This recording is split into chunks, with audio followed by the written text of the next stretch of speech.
Bulldozer কর্মসূচির আওতায় ভেঙে দেওয়া হচ্ছে শেখ পরিবার ও আওয়ামী লীগের নেতাদের বাড়ি ঘর। খুলনায় শেখ বাড়ি, ভোলায় তোফায়েল আহমেদের বাড়ি এবং কুষ্টিয়ায় মাহবুবুল আলম হানিফের বাড়ি। সেখানকার সবশেষ খবর জানবো আমাদের সহকর্মীদের কাছ থেকে। প্রথমে যেতে চাই খুলনা, সেখানে আছেন সহকর্মী আমিরুল ইসলাম। আমিরুল, জানাবেন যে বুলডোজার কর্মসূচির সবশেষ খবর। যে ছাত্র জনতা বিক্ষুব্ধ তার অবস্থায় কিন্তু তারা এসে বুলডোজার দিয়ে যে খুলনার যে শেখ বাড়ি, সে শেখ বাড়িটি গুড়িয়ে দিয়েছে এবং এখন কিন্তু যে গুড়িয়ে দেওয়া যে অংশগুলো সেখান কিন্তু বিভিন্ন মানুষের যারা রয়েছে তারা কিন্তু সেগুলো ভেঙে অবশিষ্ট যে অংশ, রড, এগুলোটা সংগ্রহ করছে। এবং এখানটায় যারা উত্তেজিত ছাত্র জনতা আছে তাদের সাথে কথা বলেছি, তারা কিন্তু জানিয়েছিলেন যে বিশেষ করে যে এই বাড়িটা কেন্দ্র করে যে খুলনা সহ দক্ষিণ অঞ্চলে যে আওয়ামী লীগ রাজনীতি যেমন নিয়ন্ত্রিত হতো, অনুরূপভাবে এই নিয়ন্ত্রিত রাজনীতি দিয়ে অন্য যে রাজনীতি, সেই রাজনীতির পরে বিরূপ প্রভাব ফেলতো, যার কারণে যে সংক্ষুব্ধ যে জায়গাটা কিন্তু দীর্ঘদিন ধরে রাজনীতিবিদ বা অন্যদের মধ্যে সংক্ষুব্ধ জায়গা সৃষ্টি হয়েছিল। এবং এখান থেকে কিন্তু অভিযোগ রয়েছে যে টেন্ডার সহ প্রশাসনিক যে কার্যকলাপ রয়েছে এখানটায় নিয়ন্ত্রিত হতো, যার কারণে যে যারা উত্তেজিত, যারা এই বুলডোজার নিয়ে এসেছিলেন তারা কিন্তু এমনটাই দাবি করেছেন। এবং এখানে কিন্তু দেখেছি যে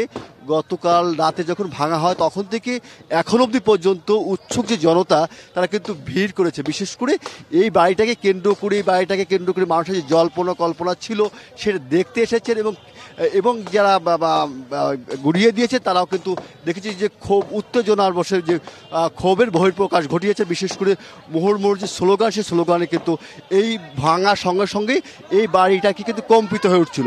এবং আমরা দেখেছি যে এই বাড়ির যে রাস্তাগুলি রয়েছে সেই রাস্তা, বিশেষ করে শেরেবাংলা রোডটিতে, সড়কটিতে একেবারে যে স্রোত বা যে উত্তেজিত জনতার একেবারে অবস্থান খুব জোরালো অবস্থান ছিল। এবং দেখেছি যে বিভিন্ন যে মানুষের মধ্যে যে ক্ষোভের প্রকাশ ছিল, সে ক্ষোভ কিন্তু তারা এই বাড়ির বিভিন্ন অংশ, যে ভাঙা অংশ বা গুড়িয়ে দেওয়া অংশ ছিল, সেগুলো তারা কিন্তু নিয়ে গিয়েছেন, বিশেষ করে সংগ্রহ করেছেন বা এখান থেকে বলা যায় যে নিয়ে যেতে দেখেছি।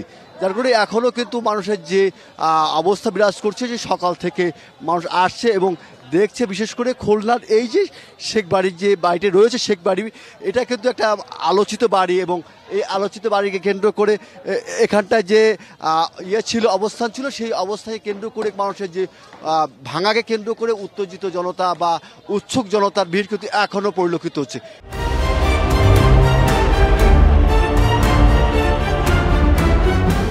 এটাই ছিল সর্বশেষ অবস্থা। সাথী আমিরুল, ধন্যবাদ। এবার যাব কুষ্টিয়ায়। কুষ্টিয়ার মাহবুবুল আলম হানিফের বাড়ি থেকে সরাসরি যুক্ত হয়েছেন সহকর্মী সাজ্জাদ হোসেন।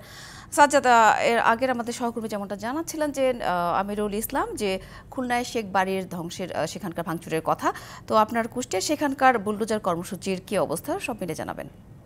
সাথী, আসলে আপনি জানেন যে বুলডোজার কর্মসূচির অংশ হিসাবে গতকাল রাতে এই ছাত্র জনতার একটি দল এই পিটিআই রোডে যে আওয়ামী লীগের এক সময়কার প্রতাপশালী নেতা মাহবুবুল আলম হানিফের বাড়িতে তারা এসেছিলেন এবং তারা কিন্তু এখানে এক্সকাভেটর মেশিন নিয়ে এসে এই বাড়ির যে গেট, সেই গেটের একটি অংশ তারা এখানে ভেঙে ফেলেন। পাশাপাশি এখানে যেসব গাছ ছিলেন সেই গাছ তারা এক্সকাভেটর মেশিন ব্যবহার করে তারা উপড়ে দিয়েছেন। পাশাপাশি বাড়ির ভেতরেও তারা বেশ কিছু অংশ নতুন করে ভাঙচুর চালিয়েছেন। বিষয় বলে রাখি যে 4 আগস্ট কিন্তু প্রথম হানিফের বাড়িতে হামলা করেন বিক্ষুব্ধ ছাত্র জনতা এবং এরপরে 5 তারিখে হাসিনা ভারতে পালিয়ে গেলে কিন্তু বিক্ষুব্ধ ছাত্র জনতার একটি দল এসে কিন্তু এই বাড়িতে হামলা চালিয়ে ব্যাপক লুটপাট করেন এবং আগুন ধরিয়ে দেয়। পাশাপাশি গতকাল রাতে হানিফের বাড়ির পাশাপাশি কুষ্টিয়া শহরে জেলা আওয়ামী লীগের সভাপতি সদরউদ্দিন খানের বাড়িতেও হামলা করে বিক্ষুব্ধ ছাত্র জনতা। পাশাপাশি সদর উপজেলা পরিষদের সাবেক ভাইস চেয়ারম্যান আবু তৈয়ব বাদশার বাড়িতেও হামলা চালানো হয় বলে আমরা জানতে পেরেছি।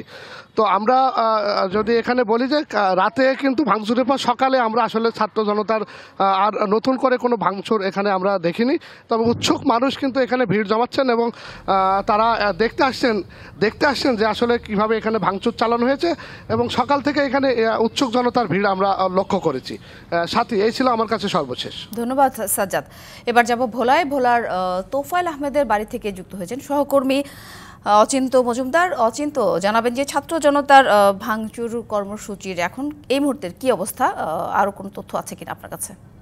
আপনি যেমনটা বলছিলেন, আমরা কিন্তু সকাল থেকেই এই স্পটে রয়েছি। তোফায়েল আহমেদের যে ভোলার আসলে গাজীপুরের বাড়ি রয়েছে সেই প্রিয় কুটিরের সামনে আমরা রয়েছি। তো সকাল থেকে কিন্তু আমরা দেখেছি এখানে উৎসুক জনতার ভিড় দেখতে পাচ্ছি, এবং এখনো যদি আপনাকে দেখাই যে এর ভিতরে বিভিন্ন মানুষ কিন্তু এখনো মানে যে এখানে যা জিনিসপত্র রয়েছে আসবাবপত্র থেকে শুরু করে প্রয়োজনীয়তা তা অনেকেই নিচ্ছে এখনো। এছাড়া আপনার যে মানুষের যে আপনার ভিড় সেটা কিন্তু একেবারেই লক্ষ্য করার মতো। পাশাপাশি আমরা কালকে দেখেছি যে রাত 12:30টার দিকে ছাত্র জনতার একটি মিছিল হঠাৎ করে ভোলায় বের হয়। এরপর তারা ভোলার বিভিন্ন সড়ক প্রদক্ষিণ করার পরে এক পর্যায়ে তারা আপনার যেই ভোলার শহরের গাজীপুর রোড রয়েছে সেই গাজীপুর রোডের আপনার যে তোফায়েল আহমেদের বাড়ি রয়েছে, আপনার যে কুটির বলে এটা প্রিয় কুটির, সেইখানে তারা আসলে হামলা চালায়। এরপর তারা আস্তে আস্তে করে এক পর্যায়ে তারা সেই আসবাবপত্র একত্রিত করে আপনার তার বাড়িতে আসলে আগুন জ্বালিয়ে দেয়। তো আগুন জ্বালানোর পরে সেখানে যে অবস্থান নেয় আসলে বিক্ষোভকারীরা, রাতভর তারা এখানে তাণ্ডব চালায়। এরপর আসলে আজকে আমরা যখন এখানে আসি, এখানে আপনার কোনো সকাল থেকে কোনো ভাঙচুর বা নতুন করে কিছু না হলেও এখানে কিন্তু আপনার এখনো যে আগুনের যে তাপ রয়েছে সেটা কিন্তু আমরা দেখতে পাচ্ছি। আপনাকে দেখাই যে একটি কক্ষে এখনো কিন্তু আগুন জ্বলছে, ঠিক আছে, এখানে এখনো আগুন জ্বলছে আমরা দেখছি। তো নতুন করে কিন্তু ভোলাতে এখন পর্যন্ত আর কোনো কিছু হয়নি। আজকে সকালে কিন্তু একেবারেই ভোলা শান্ত রয়েছে, শুধুমাত্র উৎসুক জনতা আসলে রয়েছে আমাদের এই তোফায়েল আহমেদের বাড়িকে ঘিরে। তো এই ছিল আসলে ভোলা থেকে আমার কাছে সর্বশেষ তথ্য। জি ধন্যবাদ অচিন্ত, ধন্যবাদ সাজ্জাদ। থাকুন আপনারা আমাদের সাথে, পরবর্তীতে নিশ্চয়ই আরো বিস্তারিত তথ্য আপনাদের মাধ্যমে জানবো।